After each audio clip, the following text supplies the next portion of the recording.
In this video, let us take a look at our final matte painting output and later on a few variations. Now between the videos, I have worked on the finishing touches. Here, you can see the contrast and the diffusion bloom added in. Now throughout the tutorial, we started by taking a look at the client data, then starting off with the plate where we were instructed to keep certain sections and restricted to output to a certain ratio. We were also instructed to extend the foreground left mountain and remove of all the lighting on it. Then we added the sky, brought in the background mountains, a lighting variation and painting the peak, adding in the midground mountain and balancing it to the rest of our image, adding the barrier and then further balancing the image so things look that they all belong in the same world.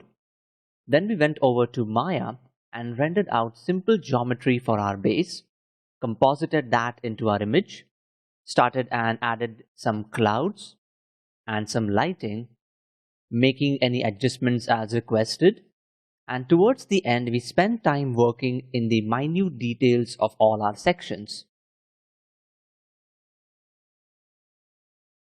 Now, we also kept an organized folder layer based workflow to make handing off things easier to the next person in the pipeline.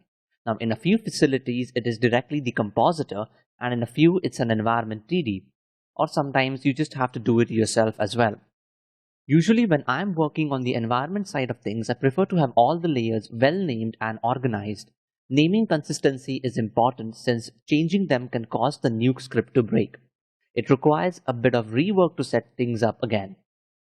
All the folders are collapsed, merged in, and I'm not keeping any adjustment layers in there, because Nuke does not read them in properly.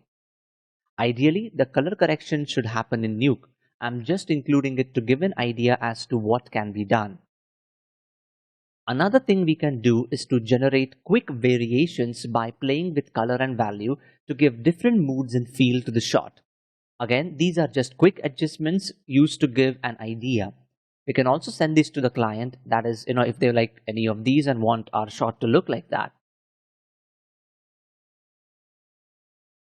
So that brings us to the end of the tutorial.